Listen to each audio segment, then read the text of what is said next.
I grew up like 2 hours north from Los Angeles, yeah. And I wanted to be a rock star. I wanted to be a musician. I wanted to make my guitar sound like Eddie Van Halen or George Lynch or, you know, all these other guitar players, Randy Rhoads. And so I practiced, like, you know, left and right. I practiced like every day. I was in my room just doing that thing, and suddenly I made my guitar sound like theirs, and I was like, wow, I can. You know, I wasn't as good as them, but I was getting close. You know, I met the guys in Korn when we were like teenagers, and we got in these little cheesy bands. We all ended up in LA, and we formed Korn. We wrote songs, and we just started playing Hollywood, you know, doing the whole thing. And next thing you know, we had labels and a manager like shopping us. We got a deal, recorded an album, and there we were off to our You got big dream. quick. Yeah. You got big quick. Yeah. Yes, you're a rock star. You made it. At that moment. Literally. Yeah, well, I mean, it happens like that. Yeah. You know, rock stars, it's... No, but we use the that Hollywood term life. generically, like, oh, he was a rock star. But he literally was a rock star. Yes. No, it took a while to become a rock star, but Yeah, like 8 months, 8 hard months, I know.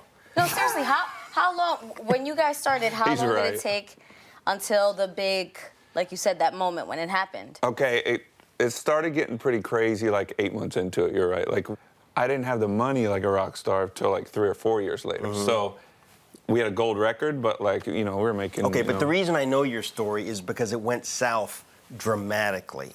And you tell us about that. I mean, I had this girl like before Korn, you know, that we were together, and somehow we made it through the craziness, and I married her in 1998, about 3 years into my career, and you know, we had a baby. Her name's Janaea, and so I tried. It was like this life of like wanting to be a rock star and party and do the whole music thing, but then I wanted to come home and have a wife and a kid and everything. So you get that big, you know, and you have like all the drug dealers in every town want to come to the show and like sell you their stuff, and so, and all the girls want to come hang backstage. And the biggest drama thing happened in my life where she had like a bunch of skinheads move into my house when I was on tour with Metallica, and like these guys were like full on like gang member. in any marriage, that's a deal breaker. It is. If I go home It from really this is. trip and there are skinheads in my apartment, it's It hit- amazing. like everything hit bottom. I was like, you know what?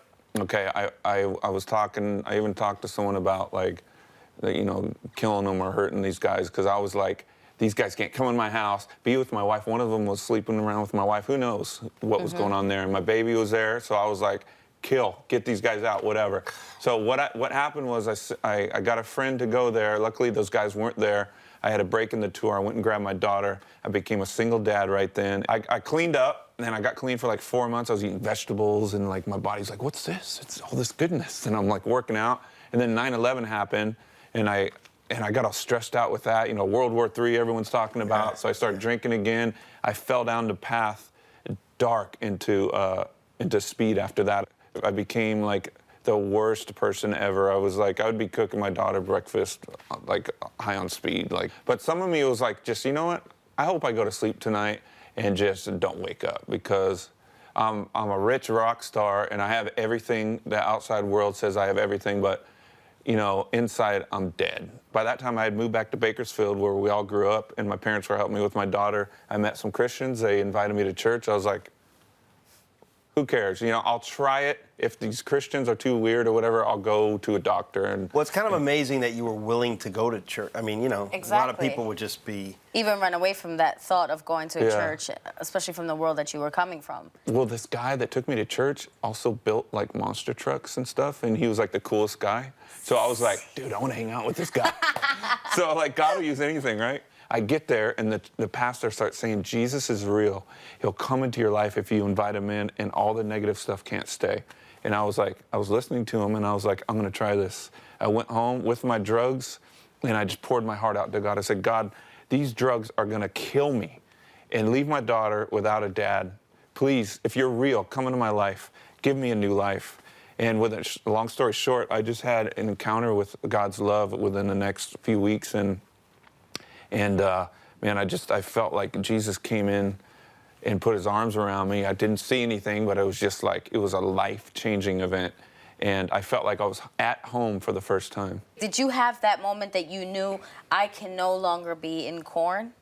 or was it easy for you to make that decision? It wasn't like I can't be in Korn. It was like of God saying, Jesus saying, follow me out of this situation. Be a dad to your daughter, and let's go do something different with your life. And I'm like, I'm in. 2007, I started speaking churches all over. Okay. And then I started my solo music stuff, started touring with that. And so, yeah, I'd just been doing all this stuff for all these years. And then all of a sudden, I ended up at a Korn concert with my daughter. I ended up, like, reconciling with them, and I played one song with them, and everybody was in tears. Wow. And then after that, I got a call from the guitar player, and I'm just telling you, like, I had a lot of things just point to that direction of my life, that was where I'm supposed to go. When you say you're back with Korn, I mean, I know you and we've talked about this, but a lot of people are thinking, wait a minute, is that a smart decision for you? I mean, it led you to such pain and misery and confusion and darkness. I'm so strong right now, and there's people in there that are dealing with pain and confusion, and I'm gonna go grab them.